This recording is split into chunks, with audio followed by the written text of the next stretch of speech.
So far, one of the best seasons in Georgia's history for tight ends. And you're talking about a school that's really done really well with tight ends, certainly in the last 30 years. But Georgia's on pace to have the most touchdowns by a tight end, the most yards by a tight end, and these are all in a season, and maybe the most receptions by any one tight end in a season. So let's talk about that. I want to make sure you're going over to dogpost.com, checking out all the content over there. We talk about stuff like this all the time on our message board, The Porch. Brock Bowers has been the reason primarily why the Dogs have really performed at tight end this season. He's got 30 catches through the 10th game of the season. That's three a game, obviously. You can do the math there. Six touchdowns, 516 yards. All of those, the last two, 516 and six. I mean, the next game he could break the single season record in tight end catches for touchdowns. He could break um, let's see, Leonard Pope's record for most touchdowns in a season with his next touchdown. Next game could be the most in a season in terms of yardage. In theory, all he would have to catch is about 50 yards or so, a little bit more than 50 yards of reception. So one play for Brock Bowers could break a single season record.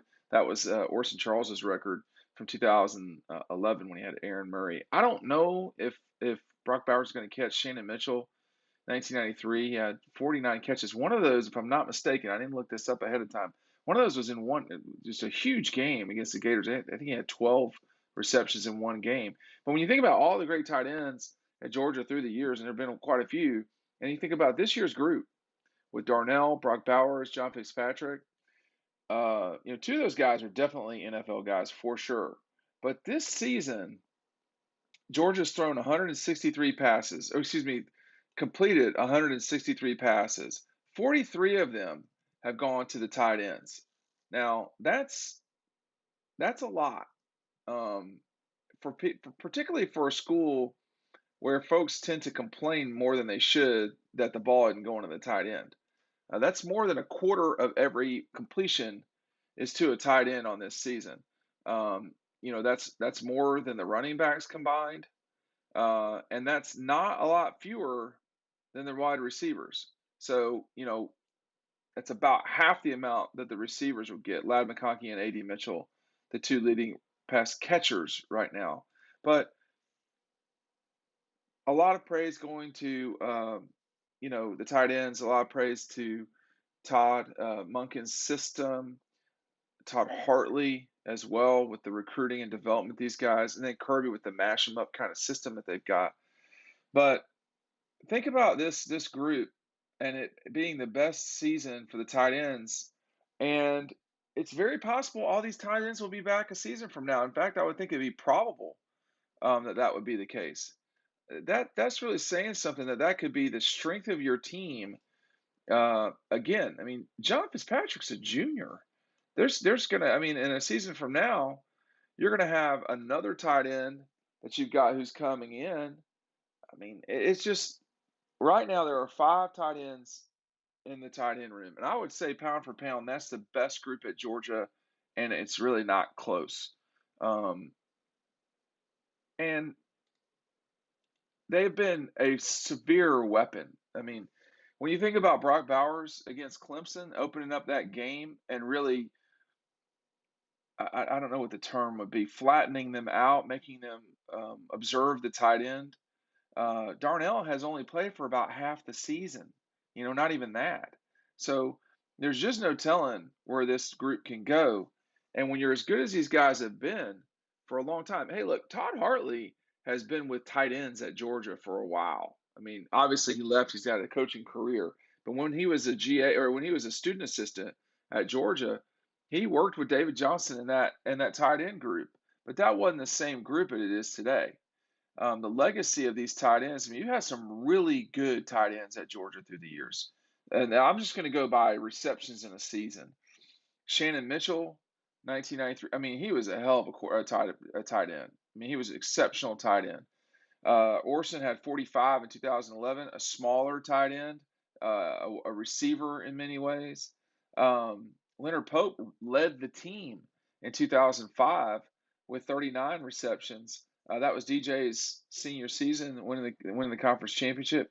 Randy McMichael, as a freshman in '99, Quincy Carter throwing to him 34 times.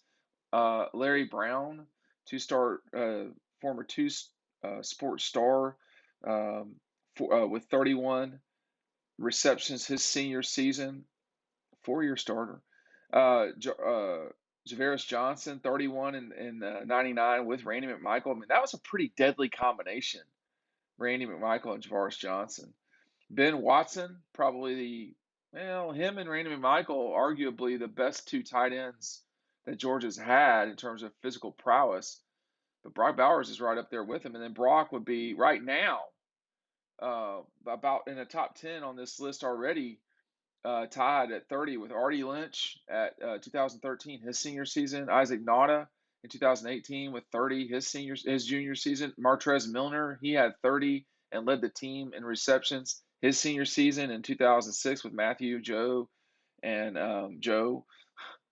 And then Kirk Warner, who had 30 in 1989. That's too old for me. I can't remember that far back. But Georgia's had some really good tight ends through the years, and this is the best season they've had since the late '60s. And we're not even at the end of it yet. I mean, Georgia certainly has these next two games, the conference championship, and at least one postseason game. So, Brock Bowers has been. I remember at the beginning of the season talking to someone who sees all of Georgia's practices, or at least the bulk of them. We started talking about the tight ends, and the discussion was about Darnell and missing Darnell and how long would it be until he got back. And the comment back was, yeah, I mean, Darnell's going to be tough to replace, but Brock Bowers is really good. I mean, like, he is flashing big time. And then I spoke with someone else, who I'm not going to say who it was. They're not always at practice, but it's a former Georgia player, and said, Brock Bowers is the real deal, period. And, everybody keeps talking about Darnell, and Darnell's really good, but Brock Bowers just isn't 6'8". That's all. That's why he doesn't stick out the same way as Darnell does. But I would tell you, it's hard to name a tight end group in the country that's better than these guys. I mean, Oscar Delp is going to join them. I mean, he makes a lot of plays in high school, man. So, you could have 6 tight ends on the roster next year. You say, well, that's too many tight ends. There are times when they use 3 tight ends. 3 tight ends, not. I mean, they're cool with that. They like it. They're into it. But Brock Bowers has had one of the all-time great seasons in Georgia tight end history, and it's probably going to be better than Randy McMichael's freshman season.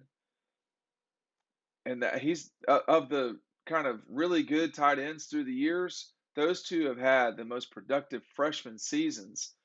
And all the people that I mentioned here on this list, I mean, only Javaris Johnson didn't really have an NFL career. I mean, Shannon Mitchell was in there for 4 or 5 years, Orson from 12 to 18, Leonard Pope for 6 years, Randy McMichael for 10, Larry played in a Super Bowl, Ben Watson for 12-ish years, whatever it was, Artie Lynch for a cup of coffee in 14, Isaac Nauta 19 and 20. These guys have all played in the league. It seems to me like Brock Bowers is more of a 6 to 10-year guy in the NFL, when you just take a look at where he's at. But you can't ever know what the future will bring with injuries and so forth. But I'll tell you right now, this Georgia tight end room, it's not just fluff and huff. They're really very good, and they're the best in the country. Question is, will they be the best in the history at Georgia?